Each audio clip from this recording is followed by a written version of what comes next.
আসসালামু আলাইকুম এভরিওয়ান, সবাইকে তাহলে ভালো আছেন? আমিও ভালো আছি। আজকে আপনাদের মধ্যে আর একটা রান্নার নতুন ব্লগ লইয়া হাজির হইলাম। আজকে আমি লতা রান্নমু। আর প্রথমে ফাফ দিয়া লতার পানি ফেলাই দিলাম যদি গলাত হাজয়ের লাগে। এরপরে লবণ মরিচ হলুদ পেঁয়াজ হকলতা দিয়া তেল দিয়া মাখাইয়া বয়াই দিলাম চুলার মাঝে। আর যেহেতু আমি একবারে রান্ধিয়া নামাইলিমু আর বারবার ইয়েও করতাম না আর কি, নাড়াচাড়া দিতাম না, লতা ভাঙ্গি যাইব। এলাই ভাবলাম চিংড়ি মাছ দিয়ে যেহেতু চিংড়ি আর হুকুন দিয়ে রানমু, এলাই ভাবলাম চিংড়িগুন বাজিয়া দিলে কালারটা একটু সুন্দর হয় আর ফ্লেভারও ভালো হয় আর কি, স্মেলটার লাগি বিশেষ করে। যেহেতু মাছে কিনে রানমু এর লাগে হুকুন রে জাল দিয়া গছা সারাইয়া হুকুনোর পানি বার হরিয়া দিলাম, দিয়া পানি দিলাম পরিমাণ মতো, বেশি না মানে বেসাদা কাপ পানি দিলাম, দিয়া লাড়িয়া সারিয়া গুড়িয়া দিলাম। আর বেশি লাড়াচাড়া করতাম না, মানে বেশি লাড়াচাড়া করলে আর কি হালকা হালকা লাড়াচাড়া করলাম। ইও ভাঙ্গি যাইব, লতা ভাঙ্গি যাইব। আর লতা ভাঙলে ফেক ফেক হয়ে যায়, দেখতে ভালো লাগে না, প্লাস খাইতেও ভালো লাগে না আমার গেছে আর কি। বিশেষ করে আমরা মহিলারা শুটকি তরকারিতে অ্যাট্রাকশন বেশি, মানে আমরা শুটকির তরকারিটা একটু বেশি ভালো পাই। যেমন লতা, মুখি, কচু, সাথে শাক সবজিও আছে। আর কিছুটা টেস্ট নির্ভর করে রান্নার উপরে। আমি আসলে প্রফেশনাল কোনো রাঁধুনি না, নিজের শখ থাকি আর কি, টুকিটাকি রান্না করি। যেহেতু মহিলা মানুষ, ফ্যামিলি তো রান্না বাড়া করা লাগে, এর লাগে আর কি। এখন বনুলা পাতা দিলাইলাম আর কাঁচামরিচ, বেশি একটা কাঁচামরিচ দিছি না, যেহেতু আমি আগেও জাল দিলাইছি। এর লাগে মোটামুটি আমরা রান্নার ফাইনাল স্টেজও আইছি, জুলও টানি গেছে। আর একটু টানাই টানাই রোতা রানলে আমার কাছে ভালো লাগে, জানি না খার খাচ্ছে কি এরকম ভালো লাগে। বাট আমি সবসময় আমার রান্নাটা আমার টেস্টের উপরে ডিপেন্ড করি আর রান্ধি আর কি। এখন ভাবছি যে এখন সার্ভ করিলাই আর আপনার লগে শেয়ার করি।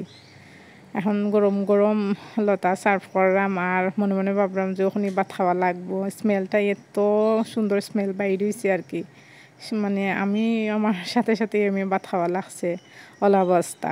আর ভাবছি আপনার লগে শেয়ার করি কি লইল আমার রান্নাটা। রান্না করাত গিয়া বড় বড় পেঁয়াজ দেখে মনে শখ জাগলো, বা কাদিন হয়েছে এরকম কোনো প্রোগ্রামও অ্যাটেন্ড করি না বা এটা বানাইও না। আগে তো এসএসসি ইন্টার এইগুলা থাকতে খুব বেশি দাওয়াতও অ্যাটেন্ড করতাম, গায়ে লুদুগুলা যাইতাম আর ফুল টুল বানাইতাম বা দেখতামও, মানে এক্সপিরিয়েন্স আসলো। অনেক বছর হয়েছে নিজের ফ্যামিলির যে রিলেটিভস আছেন যে তার যে মানে প্রোগ্রাম আছে এগুলাতে অ্যাটেন্ড করার সময় সুযোগও হয় না। আগে আসলে সময় সুযোগ হওয়াটা ভুল হইব, মানে ইচ্ছা শক্তিটা আর কি নাই। যেহেতু ইচ্ছা শক্তি নাই তাহলে সময় সুযোগ কীভাবে হইব।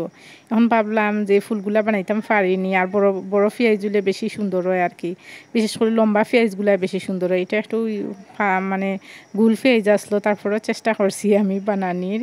খিলা হয়েছে আমার ফুলটা, জানাইবা কমেন্ট করিয়া। আর আমরা বিশেষ করে মানে চাটনি উটনি একটু বেশি বেলা পাই, তে ভাবলাম যেহেতু ইয়ো রান্ধ হইল, লতা রান্ধ হইছে, তখন আর কিতা করা যায়, ফুলও বানাইলাম। এখন ভাবলাম তো আলু চাটনি করিলে, উনা দিয়া সবসময় আলু চাটনি করি আমরা।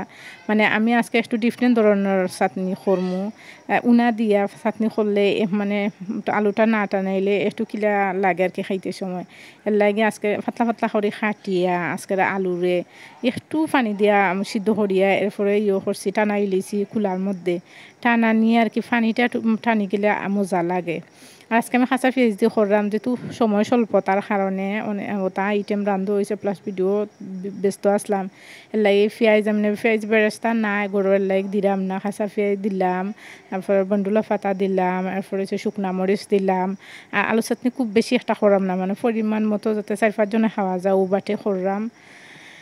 ও ওখান সপ্তাহ দিয়া মাখাইরাম, লবণ দিলাইছি। মানে আলু চাটনি খারা খারা খাইতা বাল্লা পাইন কমেন্ট করে জানাইবা। আমার তো খুব লাস্ট পর্যন্ত যারা আমার ভিডিওটা দেখছেন সবাইরে থ্যাঙ্কস, এবং লাইক শেয়ার কমেন্ট করবা এবং ফলো দিয়ে পাশে থাকবা। আল্লাহ হাফেজ, take care and bye by.